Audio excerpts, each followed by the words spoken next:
Welcome to Jody. I'm Jody, and let's spill that Love is Blind France tea. Episode 2 of Love is Blind France. There's so many people on this season that I freaking love. Usually I don't actually really like many, but I love the cast of this season. I already said it in the last video, and at this point I'm just glazing, but the women are just très bien. We opened up episode 2 with the reveals for Alexander and Chloe, and oh my god, I felt like I was intruding. I usually don't really care about the reveals or their proposals, but their proposal was beautiful, their meeting was beautiful. They're just so gentle and elegant, and I genuinely felt like I was intruding watching them meeting each other for the first time. Please let these guys not crash and burn in 2 days, because like, I just think they could be such a beautiful couple. Tatiana told Kim Thomas was asking her if she's willing to fight for him, and Kim did not like this because what do you mean you're asking another woman to fight for you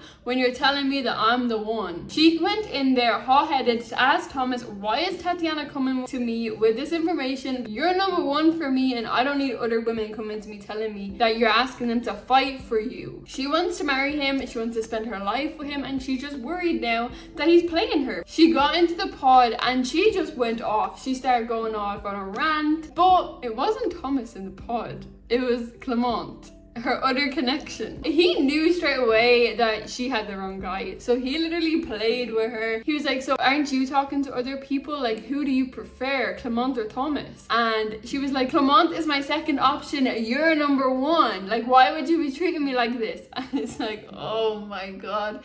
Clement was sitting there like, interesting, tell me more. Then she was like, why do you want to know? Like, why are you asking me these questions? I'm the one that's mad. And he's like, well, I want to know because I'm Clement.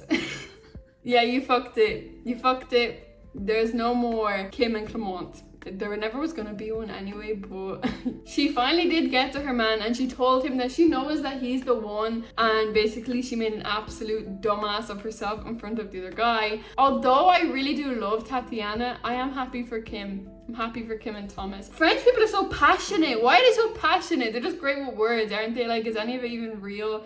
They're just good with words. It's like, I can't wait to actually see them outside the pods, because are y'all just fucking sweet talkers? It is the city of love, right? There's a reason French people have this narrative about them. They just ooh la la, speak love into everything, right? So maybe that's just what we're seeing, but they are just so sweet to each other, the way he talks to her. I am really sad for Tatiana. She was obviously really upset leaving Thomas's pod. I was surprised because I thought that she'd be done then, but she actually isn't. She's ready to spin the block and see who else is in the pods. I thought it was really beautiful that when her and Thomas were wrapping up, they were talking about we need to put on for parents, show out for our kids, show them that we can still find love. I think they can be really good friends outside of the pod, so it would be good to see them meet as well. Another couple that just has me like actually just smiling at my screen when I see them is Charles and Julie. They don't miss a topic, do you know what I mean? Like, they must know everything about each other at this point, because they have both told each other their life stories, all of their relationships, the stuff they've gone through with family. They really are just getting down to the deep stuff, getting to know each other inside out, and then they also have that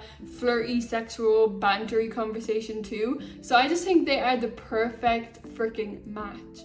Again, they might be playing me, but they're so sweet together. Although the one thing that is catching me off guard is, why is Charles having such a hard time telling Sarah, nuh-uh, because it's clearly Julie. Like, why are you still playing? There's no need for you to still be going on dates with Sarah. He's still heavy on her, and I don't like it. I really don't like it. Yannick is a funny guy. We see him actually falling asleep on his dates. It obviously takes a special lady to keep his attention. We seen him click with Cindy and Tatiana. There is no way that Tatiana thought that she's not pretty. That girl is dropped gorgeous. Like, she could be Victoria's supermodel. Victoria's Secret just happened like yesterday. She could definitely be a runway catwalk model. Tatiana is also getting to know Gillian. You know, I like their conversation. They're playful together, but he is the same guy that's in the quarters talking about he puts his phone on airplane mode when he's with a girl. Why do you need to do that, sir? I don't like that. I don't like that for Tatiana. She definitely needs a real man that is ready for marriage, ready for loyalty, love, all of the things. Talking of players, Maddie and Cynthia, I was rooting for you guys in episode 1. Nuh-uh. They got to a touchy subject. He asked her, like, what would you not like from a husband? A husband he said a husband, what would you not like from a husband? She said the one thing that she wouldn't allow a husband to do is to be up at like 1 a.m. talking to a girl best friend. You'll be shocked to know this spun him. Like, he actually was crashing out because he needs to be up at 1 a.m. talking to girl best friends. As a husband, as a grown-ass man with girl best friends, why are we even entertaining the conversation of marriage with a guy like this? Like, please. He's seen it as a red flag and that it's really controlling behavior. The fact that you have to be on useless phone calls at 1 a.m. to girl best friends is a red flag. Because she even said, like, obviously if it's an emergency and they need you, fair enough. But useless fucking conversations at 1 a.m. on the phone to girls, get the fuck out of here. We're talking about marriage, we're not talking about teenage relationships. Anybody that thinks that's like insecure or jealous, no, it's not. That's actually just basic level of respect. She then had a beautiful conversation with Jonathan after, and he just cleared her head completely of all the rubbish that Maddie put inside it. Jonathan seems like a really caring person. I'm really glad that Cynthia didn't continue with Maddie because he is not ready to be a husband and she deserves somebody who is. I do really wish though that Cynthia and Jonathan didn't share about their race and ethnicity because they actually had reactions to it, which is exactly what Love is Blind is not supposed to be. I know I always say that I don't like it, but I've never actually seen people comment back on it and actually have a reaction to it, where here they did, because Cynthia was like, oh, I've never been with a guy that's mixed race. I do think Jonathan felt a little bit judged by that. You know, it's one thing to share it, it's another thing to judge off it. So we need to enforce these rules a little bit stronger, producers. We did see Thomas propose to Kim and I was happy for them. I was very happy for them, and we did see the reveals. Kim's reaction is that he is not Prince Charming. Now, this is one thing I did harp on in episode 1. I judged Thomas straight away. I was like, he's not good enough for Tatiana. I judged him off his appearance, but you know what? He seems like he's a nice guy. Kim, she was expecting David Beckham to walk out. I mean, she is not Victoria Beckham.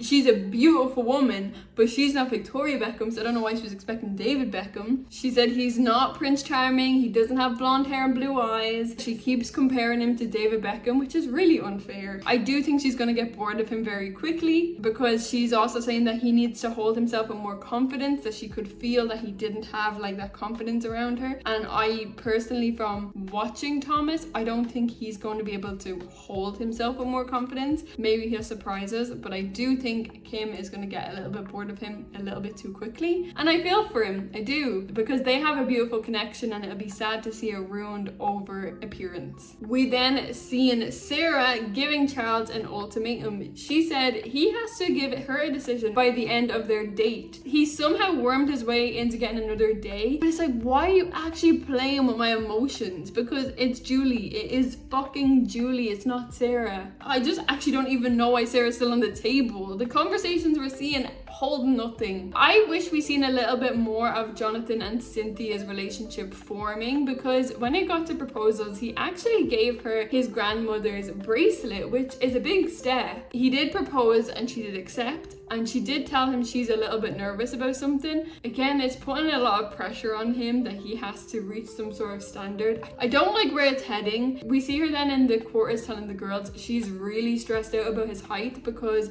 she's 6 foot tall and she obviously doesn't know what his height is, and she's really stressed about it because she doesn't know if she can be with a guy shorter than her. I can't tell if Jonathan looks short. It's hard to tell on screen. I think he could be shorter than her. I don't know if he's going to be taller than 6 foot. We did see like a little bit of the reveals and they don't look overly joyed to me. Please, I want both of them to have like somebody good. I want them to work together. I love Cynthia and I love Jonathan solo. Like I said, we didn't get to see too much of their relationship actually blossom. I am eager to get into episode 3 because I'm guessing we still have more couples to meet, more proposals to happen, and Charles, you better stand on business and shut Sarah down today, because what the fuck are we playing at? Make sure you subscribe so you see episode 3 review, and I will meet you guys back here.